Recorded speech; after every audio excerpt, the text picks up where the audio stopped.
Tonight's lecture is titled The Battle of the Giants, and we are going back into the Bible tonight. This is an expose of Revelation chapter 12, the book of Revelation by John. Revelation is God's protection from last day delusions. As we have seen, Revelation tells us exactly who the main role players are going to be at the end of time, who's going to be involved in bringing about these great delusions and deceptions, and how we can avoid them. It describes an enormous struggle between the forces of good and the forces of evil, and it's just a brief summary. The details of the war are given in the chapters prior to chapter 12 and in the chapters post chapter 12. So tonight we're just going to look at the struggle, and we're going to pick up on one or two important little components, and then we're going to go in the next lectures to the hub of the matter and see who's who and who is described. Well, the battle started not only in Eden, before that even, but Genesis 1:27. So God created man in his own image, in the image of God. He created him, male and female, He created them. This is a fantastic new creation where God creates beings that are male and female. And God said, let us make man in our image. There's a plural over there. After our likeness, and let them have dominion over the fish of the sea, the fowl of the air, the cattle, over all the earth, and every creeping thing that creepeth upon the earth. This is a brand new scenario, brand new. Because here, God is creating an order of being that is to have dominion. None of the angels had dominion. None of the angels had been created male and female. This was a new order. The Bible tells us clearly that angels are not like we are. And why would God do this?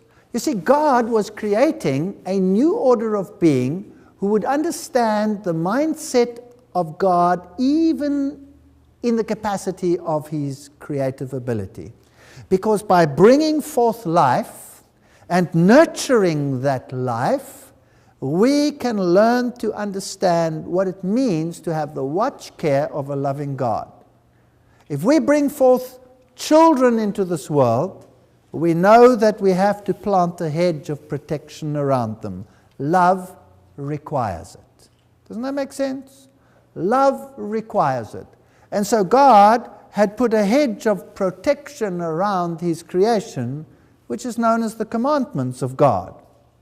But God was misunderstood at the level of his creation because they believed that they were now subject to rules, even though they were themselves exalted beings.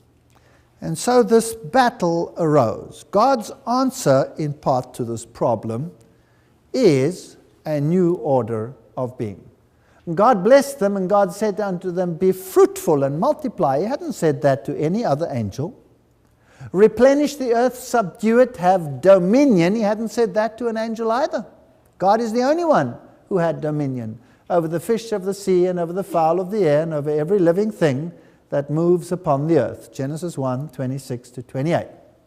And out of the ground made the Lord God to grow every tree that is pleasant to the sight and good for food, and the tree of life also in the midst of the garden, and the tree of the knowledge of good and evil. So God gave them a choice.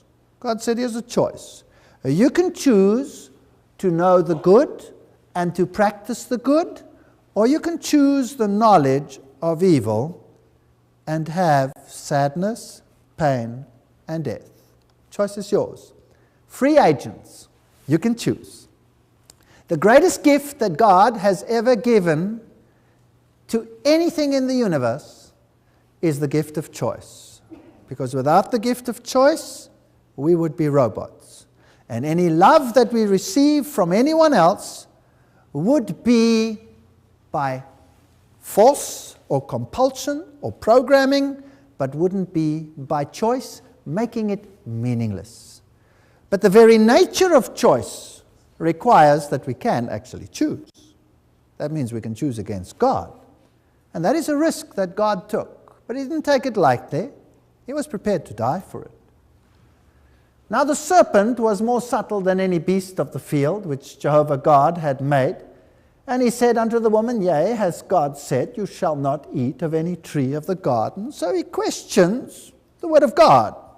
Well, he still does that today. He's very good at that. It's called higher criticism. We may eat of the fruit from the trees of the garden, but God did say you must not eat fruit from the tree that is in the middle of the garden, and you must not touch it, or you will die. Genesis 3, 2 and 3. So in other words, death would be the consequence. Because, simply put, if you take it right down to its final analysis, if you choose not to follow the requirements of God, you will have suffering, mayhem, death, murder, illness, disease, all those things brought upon you because you separate yourself willfully from God. Well, that is your choice then. Well, Adam and Eve chose, and they chose not to follow the requirements of God. Genesis 3:24 says, So he drove out the man, and he placed at the east of the Garden of Eden the cherubim and the flame of the sword which turned every way to keep the way of the tree of life. So man was cut off from the tree of life. Did he instantly die? No. He had so much vitality at that stage that it took him a while to actually die. So the death that we're talking about is not just the physical death. We're talking about total death. The wages of sin is death, Romans 6:23. Not a transition from one phase to another. It's death. That's what the Bible says. And all the days that Adam lived were 930 years, and then he died. Genesis 5, verse 5. He was dead. Well, did God leave man to this death? No. He had a promise for him, a solution. Genesis 3:15. And I will put enmity between thee and the woman, and between thy seed and her seed. He shall bruise thy head, and thou shalt bruise his heel. Now, was Eve in trouble from that day onwards? Well, Eve died sometime after that, and who is then in trouble now? Surely that is not a reference to Eve. So who is the woman? Well, we'll come to that in some more detail. A woman in the Bible, used in this prophetic sense, is a symbol of God's people. And we'll discuss this in a moment. So when the Bible speaks of a woman, a bride, then it is a symbol of those that are betrothed to God. That's his people. So in other words, I will put enmity between God's people and between thy seed, that is Lucifer's people, Satan's people, and her seed, singular. Out of her would come the seed that would save mankind, and that seed, says Paul, is singular, reference to Jesus, and anybody who is in Jesus can have eternal life through him. He, masculine, the seed, the Savior, shall bruise thy head, and thou shalt bruise his heel. So there will be a war between them. Now the Roman Catholic Church, not liking it the way it is, using the symbol of the woman as the church, changes it to mean Mary, who was not alive at that time and wasn't going to be alive for a long, long time, meaning that, well, the serpent would have had free reign for quite a few thousand years, which makes no sense whatsoever. So the Douay Rhymes online Bible says, I will put enmity between thee and the woman, and thy seed and her seed, and she shall crush thy head, and thou shalt lie in wait for her heel. That's turned the whole gospel upside down. And that has made somebody else the Savior. So right from the beginning, it seems, there was this conflict. So in Revelation 12, we pick up the story. And there appeared a great wonder in heaven, a woman clothed with the sun. Interesting. A great wonder, a woman clothed with the sun. And the moon under her feet. We have two symbols there, the moon and the sun. And upon her head a crown of 12 stars. So the number 12 is significant. And she, being with child, cried, travailing in birth and pain to be delivered. Now Catholicism makes that literal and says Mary is going to have a child. But if you take it prophetically, that means out of God's people the Messiah will come. That's what it means. And there appeared another wonder in heaven, and behold, a great red dragon, having 7 heads and 10 horns and 7 crowns upon his heads. And we've spoken about all of those issues before. The dragon, as we will find out, is Satan, or Lucifer, the fallen angel. The 7 heads, a reference to what we saw in the book of Daniel, where all the kingdoms of the world have 7 heads if you tie them up. So over the course of history, what the battle would be. And 10 horns and 7 crowns upon his head. So Lucifer is the ultimate ruler behind the scenes. The 10 horns is a reference to the kingdoms. Well, here is this Roman Catholic webpage that we've read before, just to bring it into perspective here. It is no surprise that the woman would triumph over the red dragon, for Scripture says so at the very beginning. Refer Genesis 3:15, which states, "And I will establish a feud between thee and the woman, between thy offspring and hers. She is to crush thy head, while thou dost lie in ambush at her heels." So which version are they quoting? They're quoting the Roman Catholic version, right? They're quoting the Jesuit Bible version. Not even their own Good News quotes it like that. Even the Good News Bible has it right. Only the Jesuit one quotes it wrong. Strange that they should use it, or not strange, understandable that they should use this to substantiate their theology. They continue to say, to Mary, the woman of Scripture and mother of the men, notice this, who keep the commandments and hold fast to the truths concerning Jesus. Well, that is a distortion of the text as well, because it doesn't read like that. But it is a quote, a distorted quote, from Revelation chapter 12, verse 17. Very interesting. So they apply Revelation 12, verse 17, to those who honor Mary and keep her commandments. Is that basically what she's saying? Good. The church applies the beautiful words of wisdom. She, the glow that radiates from eternal love. She, the untarnished mirror of God's majesty. She, the faithful image of his goodness. Now, who is really the express image of his brightness? Jesus. So here we have a conflict. We have a conflict between two ideologies. Because Mary is full of grace, Luke 1:28, the Church, through Pope Pius IX, in his Ineffabilis Deus, an apostolic constitution issued on December 8, 1854, confirmed the tradition, note the word tradition, they know it's not biblical, that held Mary as being conceived immaculate. So the Roman Catholic Church applies Revelation 12 to Mary. Of course, the reference is also that we keep her commandments, because that is the battle. Well, the Pope can modify divine law, Prompta Bibliotheca, Papa, Article 2.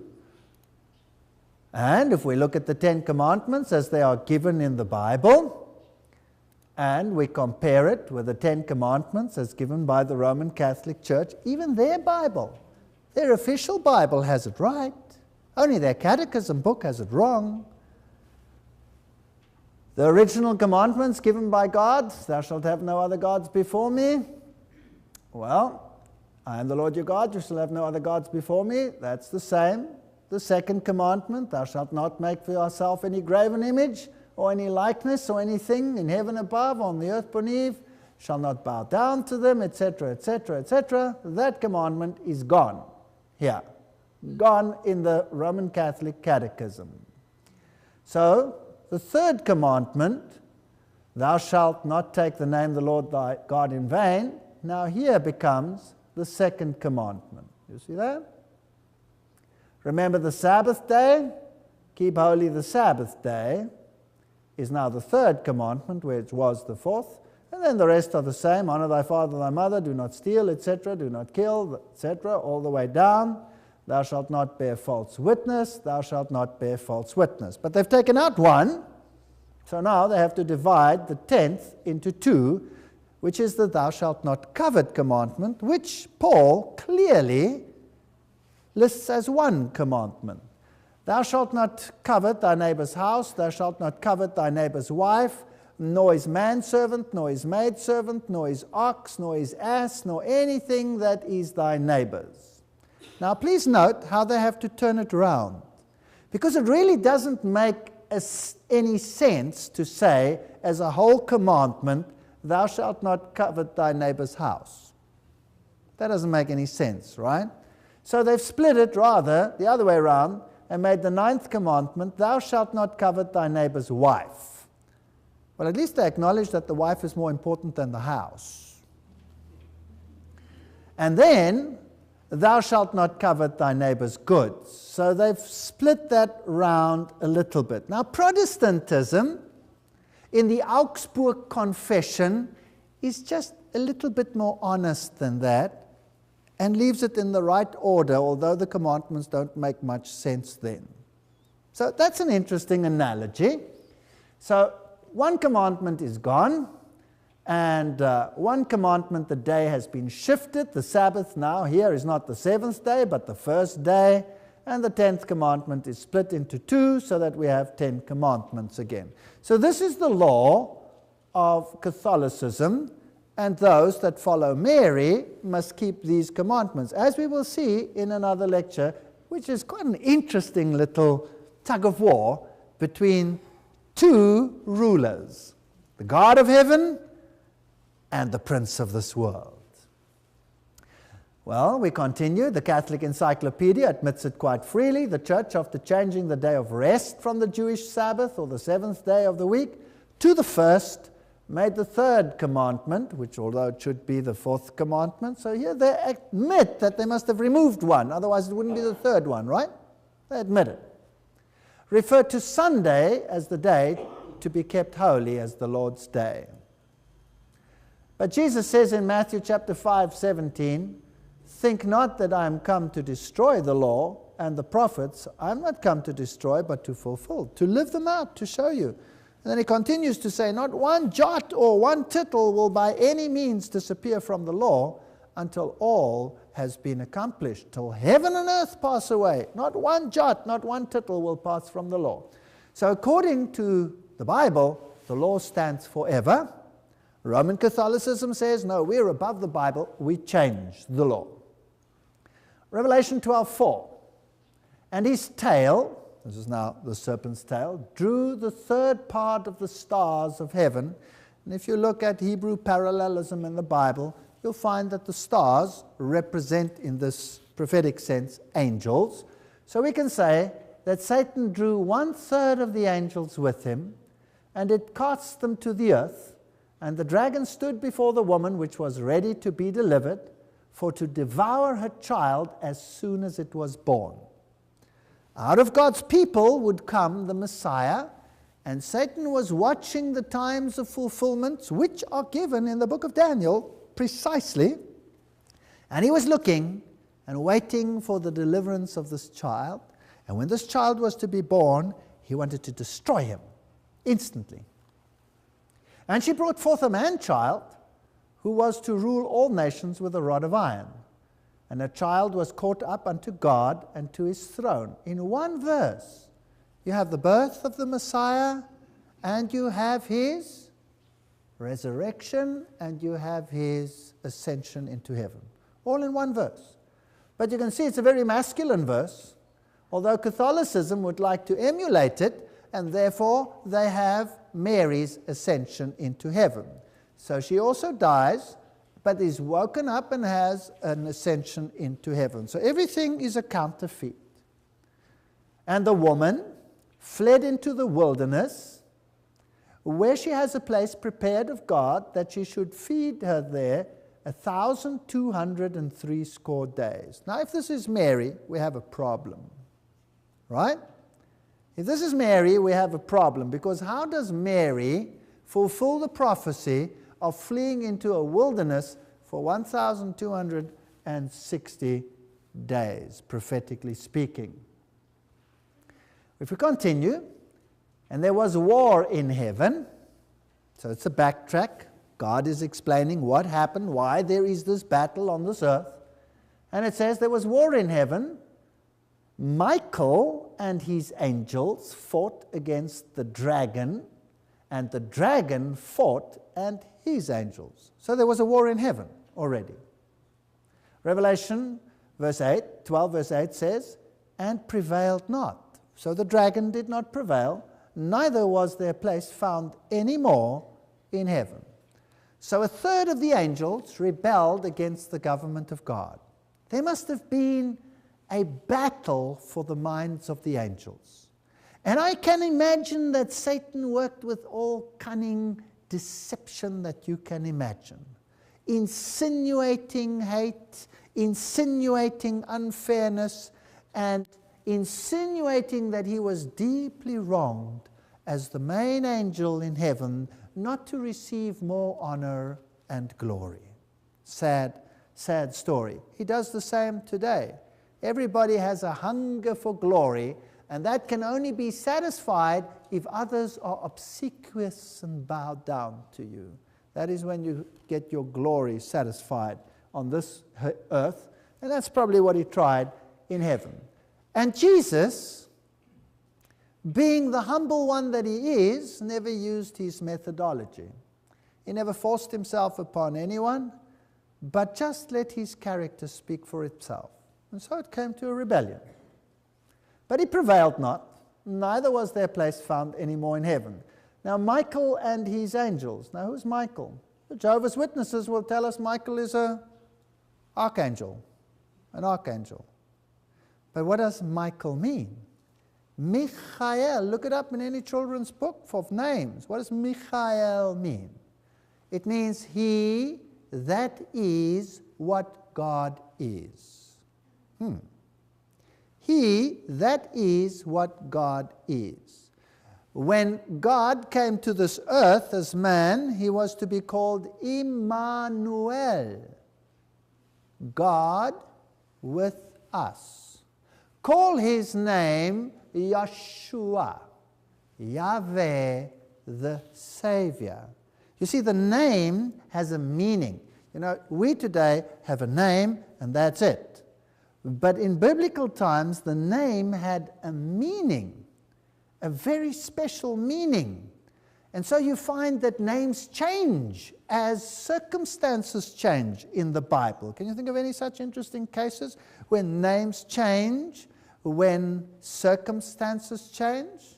Didn't Jacob become Israel? Israel.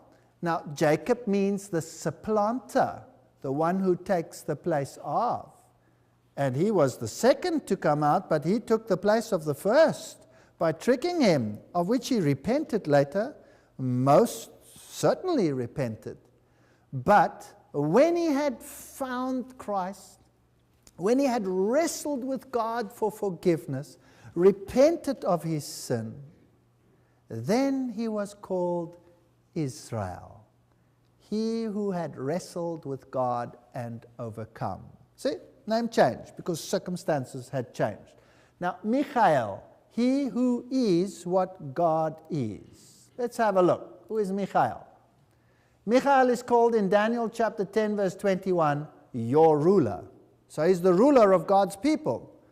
Well, who's the ruler of God's people? Jesus. But Jesus was in heaven before he came down to earth. Is that correct? Yes or no? Yeah, he was in heaven before he came down to earth. And he was not Yeshua, Yahweh, the Savior that had come to die for us. No, he was Michael, he who is what God is. Let's continue. And at that time shall Michael stand up, the great prince which stands for the children of thy people. Daniel 12 verse 1. Who's the great prince that stands for us? There's only one. The Bible makes it quite clear. Jesus is the one who stands for us. But Michael, the archangel, when contending with the devil, he argued about the body of Moses, Jude 9. Who has the right to argue over the body of someone that is to be resurrected? Who? Only God. Only Jesus has the right to do that. Did he raise Moses from the dead? Yes or no? Absolutely. How do we know? Because Moses appeared to him on the Mount of Transfiguration. And how do we know that? Well, here he was resurrected. And who else appeared with him? Elijah. And Elijah never saw death. So one represents those who will be translated without seeing death, Elijah, and one represents those who will be resurrected through the power of the same Christ and have eternal life. Well, let's see if the Bible applies this word archangel. For the Lord himself, now we know that it's Jesus Christ, shall descend from heaven with a shout, with the voice of the archangel, and with the trumpet of God, and the dead in Christ shall rise first. John 5:28 says that it is the voice of the Son of Man. All right. So this voice of the archangel is the voice of the Son of Man. Then who is he then? Then he's God. You see, the word archangel can mean an angel, highest angel, but it also means the highest messenger. Now, what is the greatest message of the Godhood? The manifestation of the Godhood that can touch us and reach us and talk to us and communicate and make us accessible to God. So the greatest message that God has is himself in the form of he who is what God is. Michael. All right. So now we see that the Bible uses this word, archangel, for the voice of the Son of Man. Let's see if we can find this angel in the Old Testament. Genesis 48:16. The angel who redeemed me from all evil. Now we have a problem if we're going to make an angel a created being. Right? Who's the only one who can redeem you? Jesus. So this redeeming angel over here is Jesus. Go further. And the angel of the Lord appeared to him in a flame of fire, Exodus 3 verse 2. Now who's that? Well, it must be the same one. By the way, if this was a created being, why did he command worship? Didn't he say, you are on holy ground, take off your shoes? And he worshipped him, yes or no? Yes. So here's an angel that receives worship. So this can only be God. This is not a created angel. This is one whose going forth has been from forever. In all their afflictions he was afflicted, and the angel of his presence, now there you have the nice nutshell, saved them. In his love and in his pity he redeemed them. Isaiah 63 verse 9. So Michael and his angels is Jesus Christ and the heavenly host. And then you have the dragon and his angels. So who is the dragon? The great dragon was cast out, that old serpent called devil, Satan, who deceives the whole world. Revelation 12:9. Pretty plain and simple. There we go. Where did the devil come from? Ezekiel 28:13. Thou hast been in Eden, in the garden of God. Every precious stone was thy covering in the day that thou wast created. He's a created being. Whether he likes it or not, he is a created being. Thou art the anointed cherub that covereth. So Satan, when he was Lucifer, was one of the covering cherubs that stood over the Ark of the Covenant. Thou wast perfect in thy ways from the day that thou wast created, till iniquity was found in thee. A mystery. Why should iniquity come into Lucifer when he was perfect from the day that he was created? Why should it happen? Obviously, he was created with what? Freedom of choice. So he's an order of being in the image of God because he has freedom of choice. And he, at some stage, chose to let jealousy and selfishness rule his heart. And thou hast sinned. What is sin? Transgressing God's law. That's what 1 John says. In fact, that's the only definition given in the Bible for what it is. Therefore I will cast thee as profane out of the mountain of God, and I will destroy thee, O covering cherub, from the midst of the stones of fire. Thine heart was lifted up because of thy beauty. Here we have pride. Thou hast corrupted thy wisdom because of thy brightness. Thou hast defiled thy sanctuaries by the multitude of thine iniquities. So he started off his own church, if you like.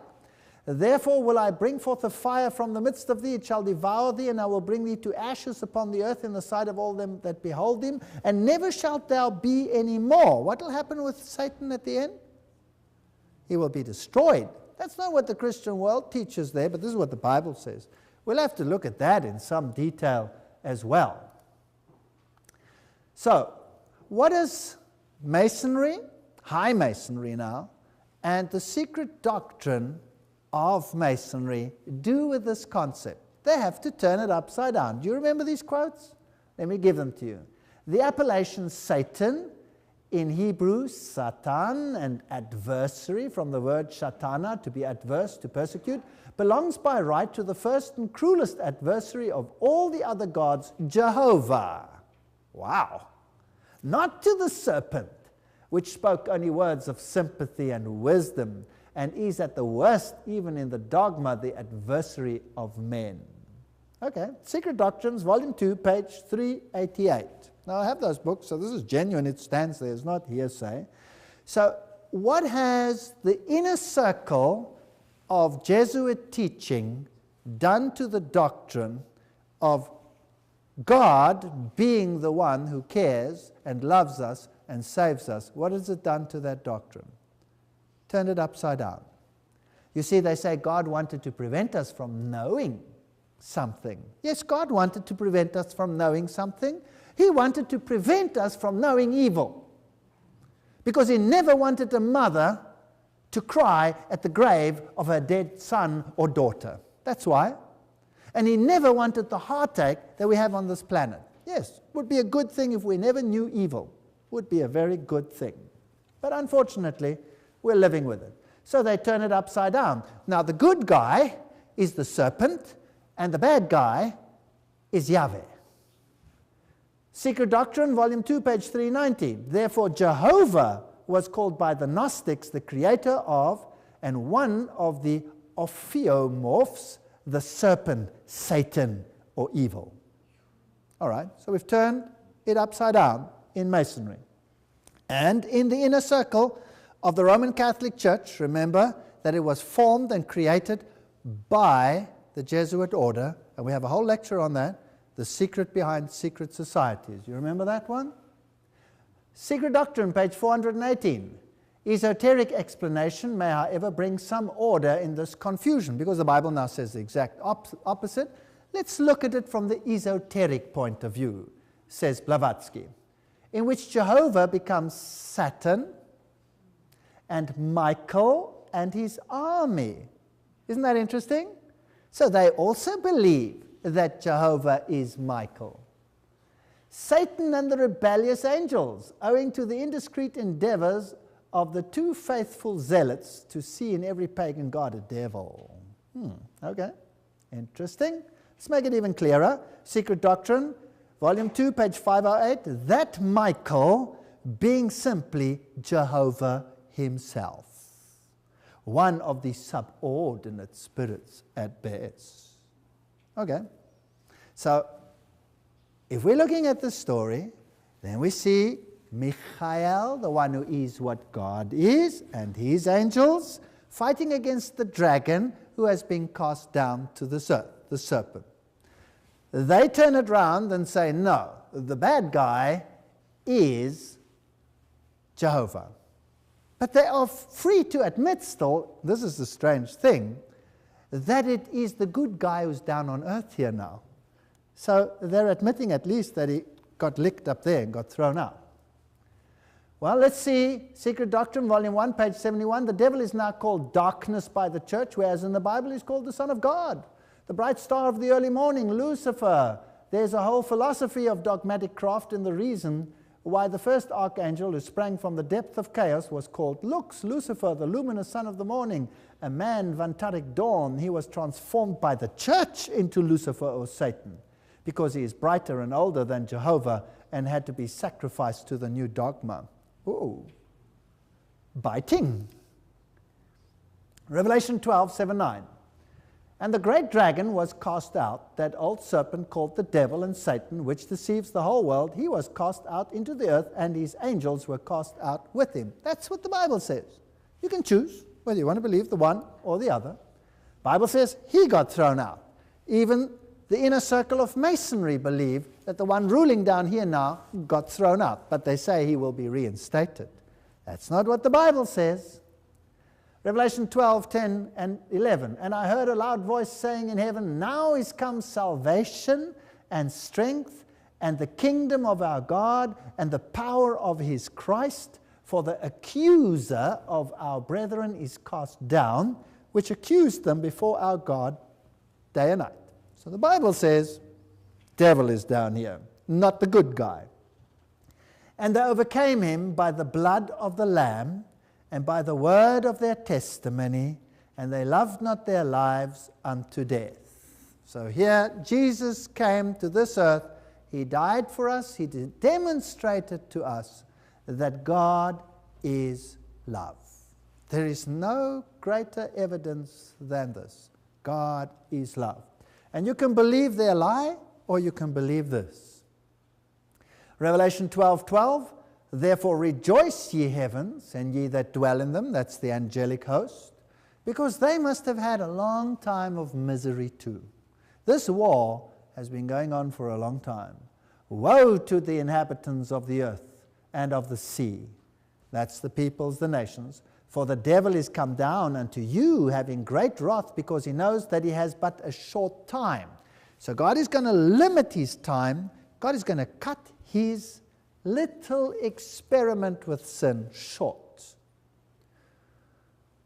So when we look at these beginning verses in Revelation 12, there appeared a great wonder in heaven, a woman clothed with the sun. That is the church of God, with the power of Jesus Christ behind her, and the moon under her feet. That is the law and the equipment to fight it, the lesser light, we reflecting the greater light. And upon her head a crown of 12 stars. There were 12 tribes of Israel. There were 12 apostles in the early church. She, being with child, cried, travailing in birth, and pain to be delivered. Now, let's go and look at this woman in a little bit more detail. Malachi chapter 4, verse 2. But unto you that fear my name shall the Son of Righteousness arise with healing in his wings. So Jesus is called the Son, S-U-N, of righteousness. Now Lucifer takes the symbol of the sun, which is applied to Jesus Christ, and applies it to himself. He takes all the credit. He turns the whole gospel upside down. His seed shall endure forever, and his throne as the sun before me. Psalms 89, 36. So the sun is used as a symbol of Jesus, and Satan takes the symbol and applies it to his worship in the end. Psalms 89, verse 37, it shall be established forever as the moon and as a faithful witness in heaven. A witness of what? What does the moon do in order for us to see it? It reflects the light of the sun. So the faithful witness, the moon under her feet, is reflecting the glory of Jesus Christ to the world. That's his people. Only his people can do that. Because Jesus doesn't have to reflect his glory. He is his own glory. So this is God's people. 1 Peter 2:9, but you are a chosen generation, a royal priesthood, a holy nation, a peculiar people. This is what we are supposed to be. Jeremiah 6 verse 2 makes it a little bit more clear. I have likened the daughter of Zion to a comely and delicate woman. So here's the comparison. God's people are likened, compared to a beautiful woman. Zion, who are they? Let's just make quite sure. Isaiah 51:16, say unto Zion, thou art my people. So we have the parallelism. God's people have been compared to a comely and delicate woman. Isaiah 54:5, for thy Maker is thine husband, the Lord of hosts is his name, and thy Redeemer, the Holy One of Israel, the God of the whole earth shall he be called. For the Lord has called thee as a woman forsaken and grieved in spirit, and a wife of youth when thou wast refused, says thy God. So is this Mary or is this God's people? It's definitely God's people. Hosea 2:19, and I will betroth thee unto me forever. Yea, I will betroth thee unto me in righteousness and in judgments and in loving kindness and in mercies. I will even betroth thee unto me in faithfulness, and thou shalt know the Lord. For I am jealous over you with godly jealousy, not human jealousy. For I have espoused you to one husband, that I may present you as a chaste virgin to Christ. 2 Corinthians 11:2. The symbology there is, the symbolism is amazing. The woman is the church. And she, being with child, cried, travailing in birth and pain to be delivered. Revelation 12 verse 2.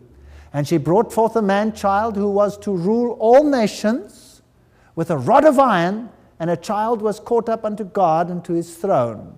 So out of God's people would come the Messiah. John 4:22, you worship, ye know not what. Jesus says to the woman at the well, we know, as speaking as a Jew, what we worship, for salvation is of the Jews, God's people. So out of God's people would come the Messiah. Psalms 2:7-9, I will declare the decree, the Lord has said unto me, thou art my son. In this day I have begotten thee, ask me, and I shall give thee the heathen for thine inheritance, and the uttermost parts of the earth for thy possession. Thou shalt break them with a rod of iron, thou shalt dash them in pieces like a potter's vessel. God will be the victor in this tremendous battle. Revelation 19:15 says, and out of his mouth goes a sharp sword, that with it he should smite the nations, and he shall rule them with a rod of iron, and he treadeth the winepress of the fierceness of the wrath of Almighty God. God's wrath is not our wrath. It is poured out without anger. It is poured out with tears. Revelation 12:3. And there appeared another wonder in heaven, and behold, a great red dragon, having 7 heads and 10 horns and 7 crowns upon his heads. And his tail drew a third part of the stars out of heaven. Satan is down here now. Stands before the woman, which was ready to be delivered for to devour the child as soon as it was born. And when Jesus was born, he was ready, and he waited to have this child destroyed. And he sent out the Roman legions to go and kill every little boy that was in Bethlehem and surrounds. And the little skulls were everywhere. And today, even in some monasteries, you can find these skulls, and they say these are the children that Herod killed. And they mercilessly slaughtered. But God took his son, and they fled to Egypt. But eventually, he did kill him and crucify him.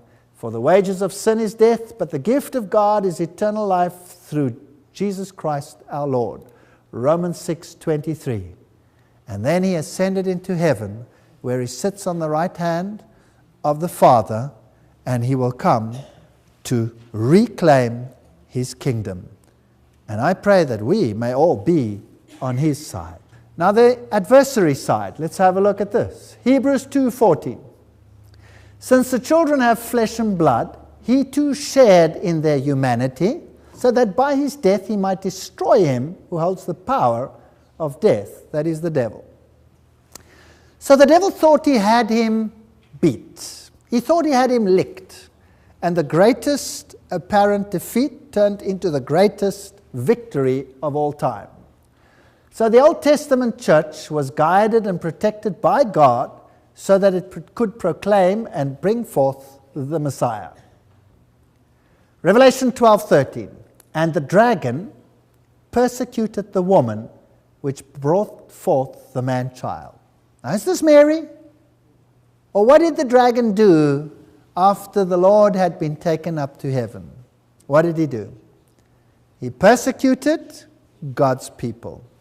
So the dragon, Satan, now goes for those who profess Jesus Christ. Revelation 12:6, and the woman fled into the wilderness.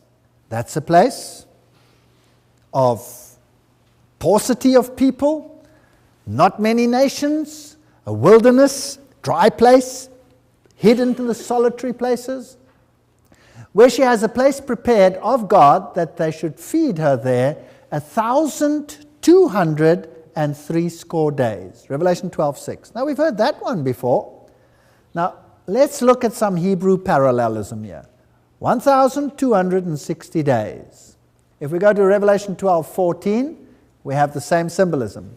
And to the woman, there's the woman, were given 2 wings of a great eagle that she might fly into the wilderness, into her place where she is nourished for a time, times, and half a time from the face of the serpent.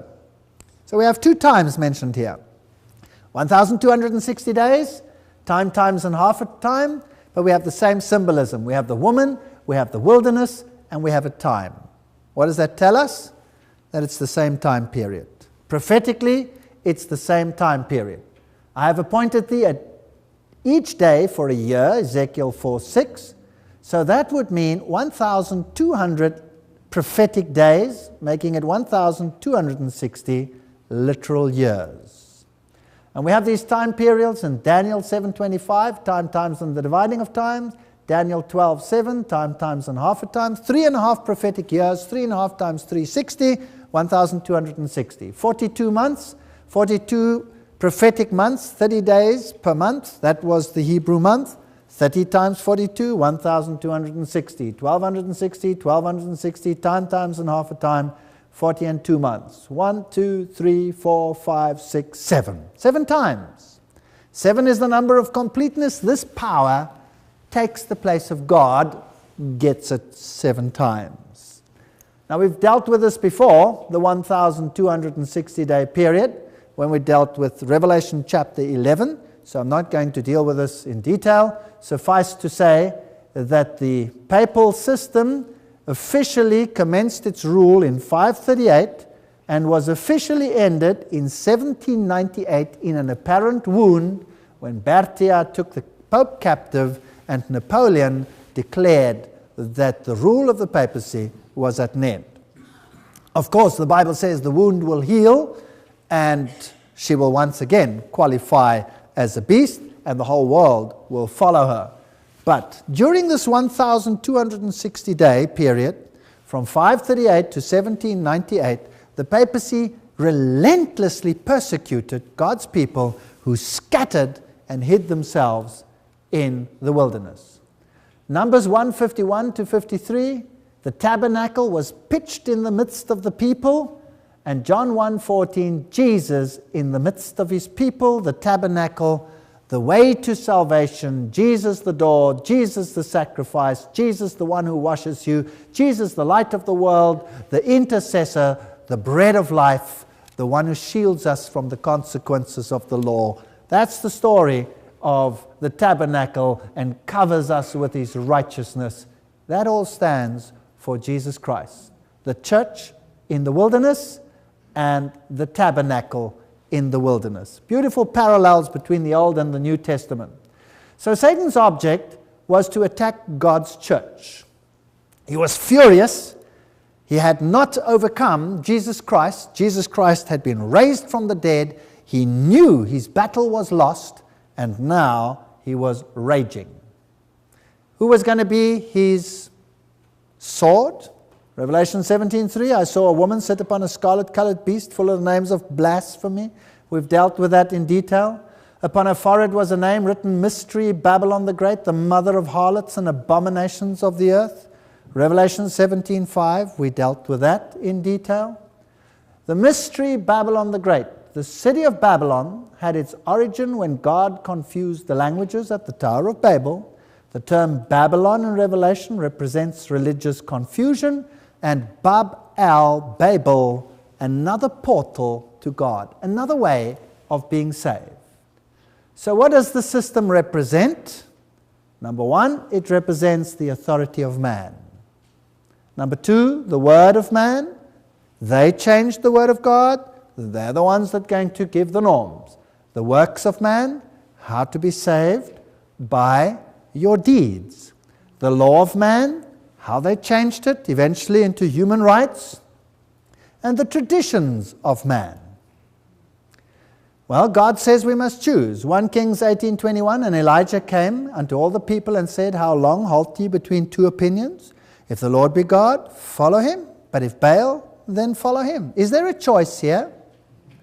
Yes, we still have freedom of choice, thank God. So this tendency to meet paganism halfway was very early developed. Upright men strove to stem the tide.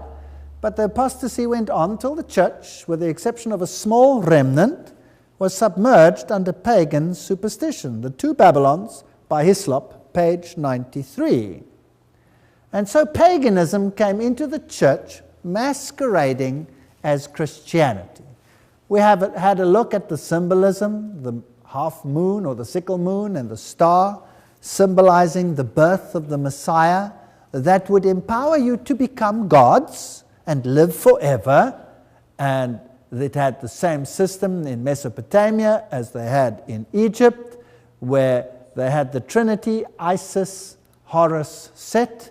The Gnostics turned the whole gospel upside down, made us God, and Jesus Christ the devil. The sun became the source of physical life, the serpent the source of spiritual life, and Asclepius became the life-giving serpent, and the serpent god. And in all spheres, he was the great healer. So in medicine, pharmacia, pharmacy, pharmacia means witchcraft. It's the same word. Word for witchcraft is pharmacia. The same over here. He will be the healer. So we have a mystery of iniquity, 2 Thessalonians 2:7, and a mystery, Babylon the Great, Revelation 17:5. So another system of salvation.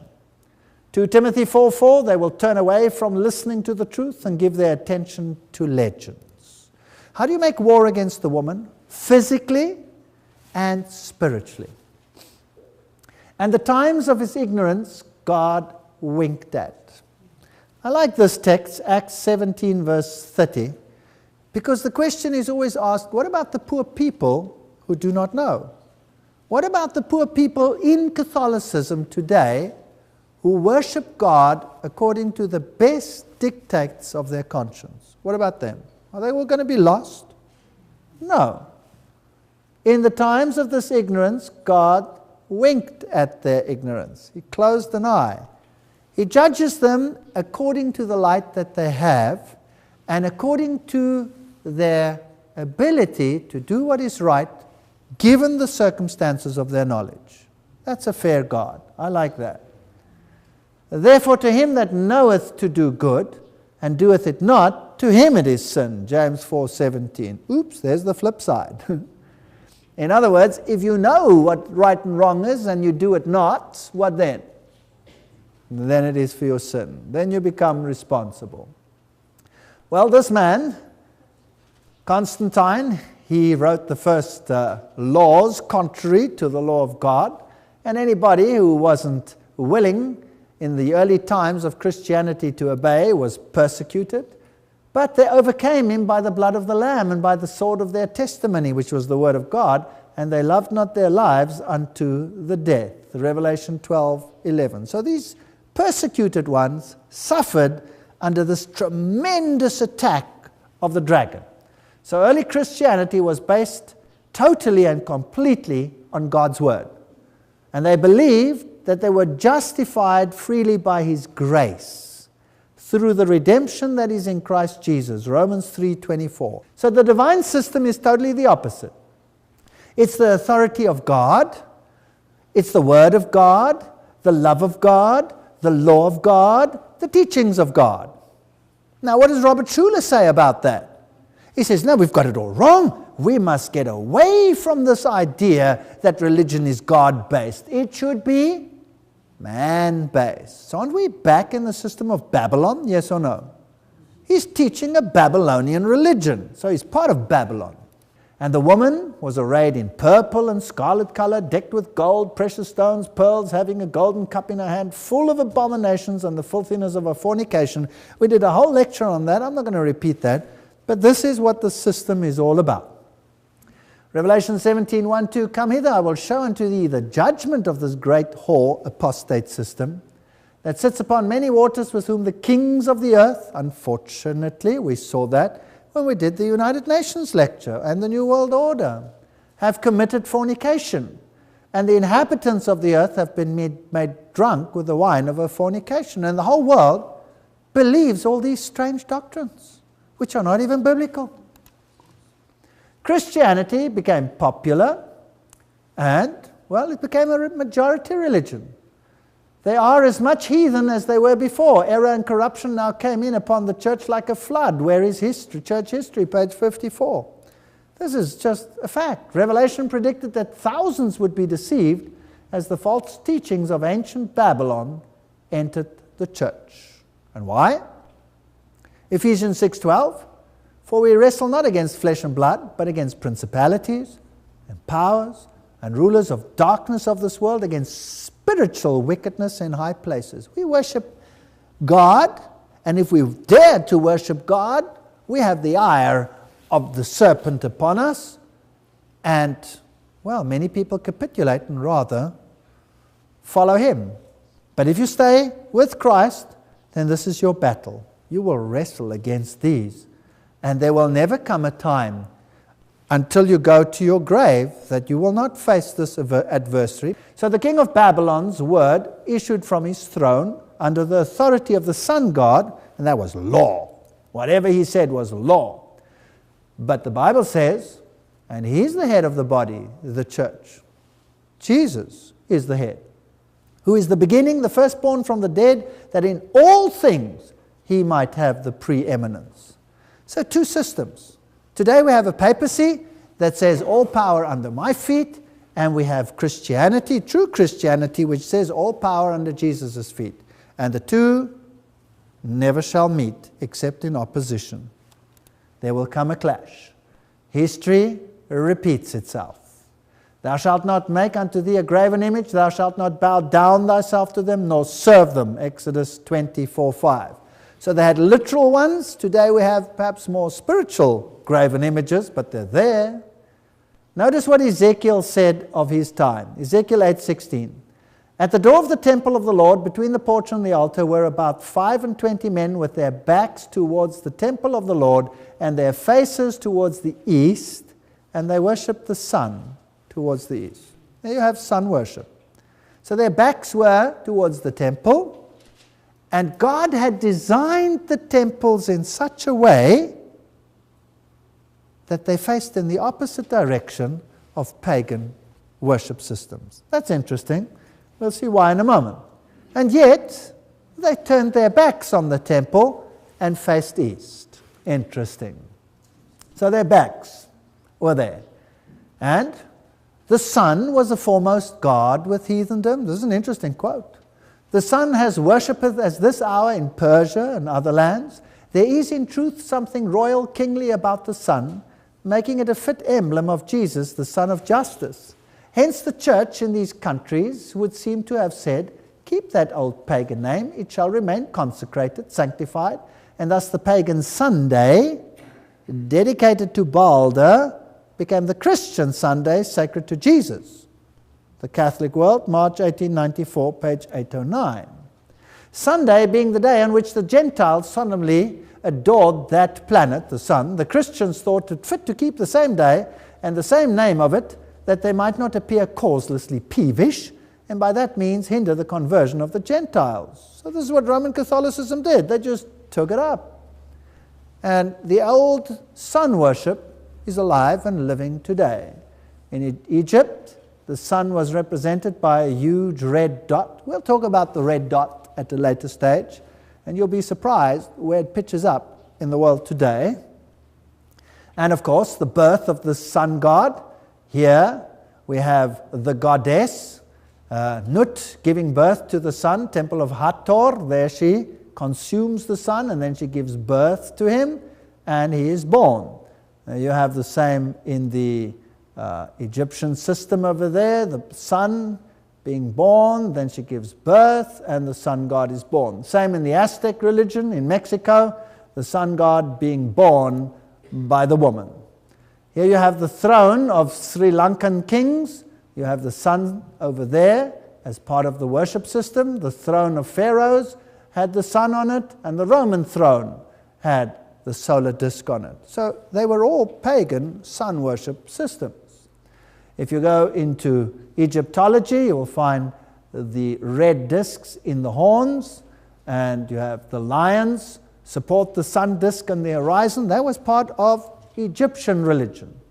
So if we look at our days, Monday was the moon's day, with the assimilation of the Anglo-Saxon and Scandinavian pagan gods. Tyr was one of the oldest gods of the North mythology, and identified with Mars. And then we have Tirsdag, Tuesday.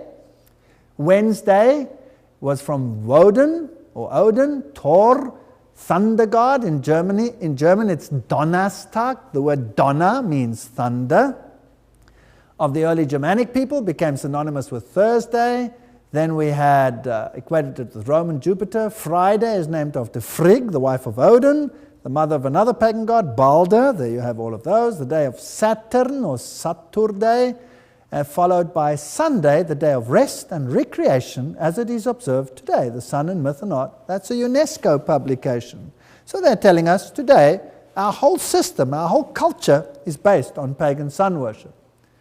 If you look at Clovion, he had the sun right there, and the sun symbols that the papacy uses today and the Masonic symbols go beyond anything that can be mentioned. There's a whole lecture in another series which is called The Wine of Babylon, if you want to see all the symbolism in Catholicism that deals with sun worship. Isis, Horus, Sep, the emblem of the Jesuit order, means Isis, Horus, Sep, the Egyptian Trinity, and you can pick up all of these symbols in the basilicas. Very fascinating. The crosses here, the symbols of the birds, the symbols of the yantras, of all the pagan sun worship deities. And this one is very interesting over here. This is the sun god Helios in the pagan tomb discovered in 1574 beneath St. Peter's Basilica. You see, the Vatican is built on a pagan temple site. In fact, every cathedral in the world is built on a pagan temple site, where possible. And there will be certain criteria that have to be met. They're also built, where possible, facing east, which is, of course, the opposite of what the Bible has to say on this issue. If you go into Vatican Square, you have the largest solar wheel in the world, the wheel within the wheel, emulating the throne of God, which is a wheel within a wheel. This is an 8-spoke wheel. It's called the solar wheel. And it is basically saying, this is the throne of God. Here's the symbol of Shamash, and you'll see it's 2 crosses, one with a spike and one with a wavy line. The wavy represents the female, and the spike represents the male. There's the symbol of Shamash. And Shamash was, of course, the deity which is the equivalent of Pan. Pan was the god of the forest. Diana was his consort. She was the goddess of the forest. So if you want to look at your forestry department, go and look at its emblem, your own one.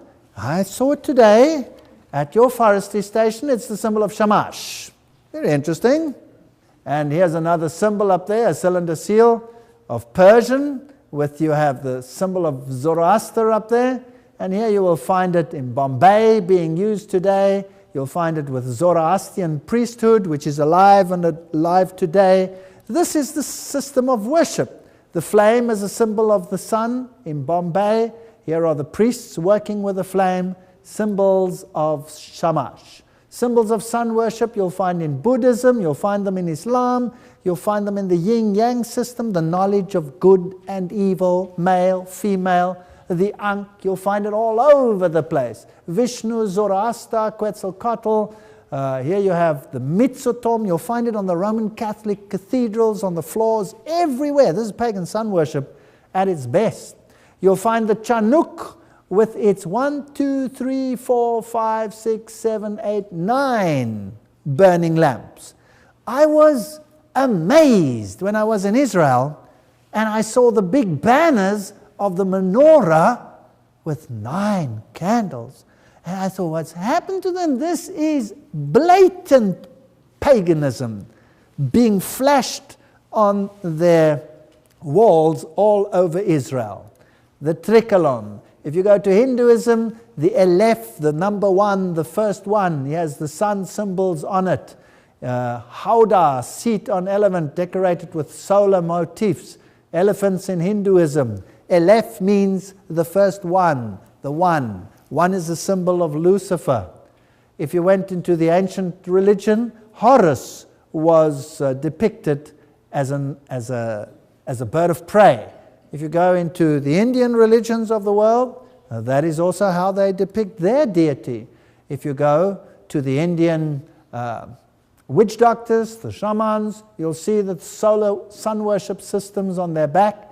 This is the system of worship today. Nothing has changed. If you go to the Asante Empire, they have Anubis over there, they have the keys, that's same as the papacy. They have all the solar systems of sun and moon and stars, and all the traditional dresses that you find, for example, in the East Bloc countries. Those are all symbols of sun worship. So here is a charismatic group going to worship in Israel. And what are these symbols around their necks? What has this got to do with Christianity? This is pagan sun worship, nothing else. Here you have literal sun worship today. This is in England, this is Stonehenge, and here you have the Druids. Notice how the Druids are dressed very much like nuns. Well, basically there's no difference except that most nuns don't even know that they have Druidish worship. And it's very, very sad. European sun worship rituals, jumping through the fire, something which God forbade. Druid ceremonies at Stonehenge, for example. Now, Stonehenge is a very interesting place. You see, at Stonehenge, you have this circle of stones. Now, originally, there was a passage leading up to the circle. And this passage consisted of giant stones. Well, later on, what they did is they covered up the giant stones and put a roof on it. And that's the basic structure of a cathedral. And behind ancient cathedrals, you'll have the circular garden. And if you go into the center of the garden, you will find a stone in the middle, which is the dot within the center, which is the pagan system of, fertility and all those good things. And if you look in those circle gardens, you will find Pans, you'll find Dianas, you'll find the consorts, all nicely hidden in the gardens. I've been in a number of them, in England and in Europe, and it's always quite fun to take aerial photographs to see where they still have the original circular structures. So today, when you're going to a cathedral, you have this long passage, and you have the circle at least as a window, which is known as the solar window, and the giant pillars which separated the side chambers represent the same as the stones of Stonehenge. It's also interesting that the great places of sun worship today lie on what is called ley lines. So if you took a line and you stretched it from Stonehenge, it would go through Paris, through Rome, through the pyramids to Mecca in one straight line. The principal places of sun worship. Fascinating story. Of course, in the cathedrals you'll find the gargoyles and all these interesting things. Solar symbols and feasts in France, summer solstice, jumping over the fire on the Feast of St. John, 19th century engraving, jumping through the fire, things that they do today. At the Feast of St. John, they still today light the fire, symbolizing the victory of the sun god. Today it's called the Festival of St. Jean. And if you go into the Eastern religions, you'll find every single one of their little movements, their hand movements, their dances are all sun rituals. And you'll notice that this hand movement over here, where he stands like this is an ancient pagan symbol, and the papacy uses it as a blessing. If you go through Masonic rituals, you'll find that certain Masonic organizations use it as well. Know anyone who has to make an oath this way? Boy Scouts, for example, make an oath this way. Pagan systems of sun worship used by the papacy and all of these. So the dragon persecuted the woman which brought forth the man-child. And to the woman were given 2 wings of a great eagle, that she might fly into the wilderness. Can you see how Satan adopts all the symbols that God has for himself? He copies everything. Basically, he's just nothing but a copycat. That she might fly into the wilderness, into a place where she is nourished for a time, times, and half a time from the face of the serpents. 538 to 1798. The Waldenses, the Albigensers, the Huguenots, they escaped from her wrath. As many as could, the others were relentlessly slaughtered. The Waldenses in the Waldensian Valley, faithful men and women of God, kept the lamp of truth burning. But their crowning offense was their love and reverence for Scripture and their burning zeal to make converts. But many of them had the whole of the New Testament by heart. Surely if ever there was a God-fearing people, it was these unfortunates under the ban of church and state. The sign of Vador, discerning worthy of death, was that he followed Christ and sought to obey the commandments of God. That is an interesting point. This was contrary to the law of God. So the Waldenses were persecuted, and this comes from the history of the Inquisition of the Middle Ages. This is historic work. Great numbers were driven from their habitations with their wives and children stripped and naked, many of them inhumanely massacred. They took the little children, they bashed their heads against the rock. Typical, read the Jesuit oath, and you will see what they did to them. They herded them into caves and made fires and roasted them alive. They were really mean to them. And many of them were slaughtered and captive. And the Inquisition can really talk about all that were heretics, deciding for oneself what one shall believe and practice. Thank God I don't serve a God like that. Therefore, by this present apostolic writing, we give you a strict command that by whatever means you can, you destroy all these heresies and destroy them from your diocese. All who are polluted by them, you shall exercise the ecclesiastical power against them, and all who have made themselves suspected by associating with them. They may not appeal against your judgments, and if necessary, you may cause the princes and the people to suppress them with the sword. That's what happened. That's history.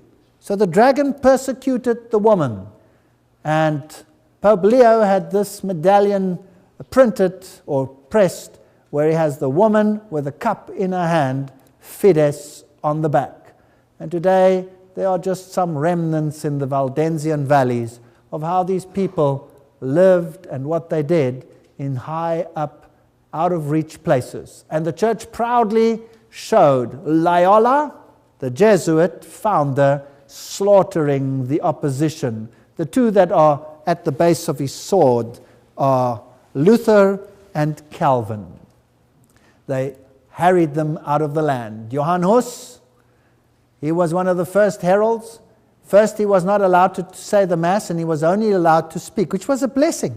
And from this very pulpit, all he could do was preach the Word of God. Marvelous. So all the liturgy fell away, and the Word of God was made perfect. And he called the papacy Babylon, the king of Babylon.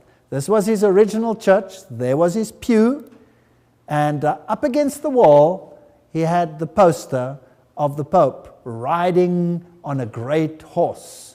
And then he had another poster of Jesus on a donkey. And he says, who is mightier, the servant or the master? Interesting questions. Well, he died at the stake for his troubles and was betrayed. And here they hung up the bodies of those that refuted them.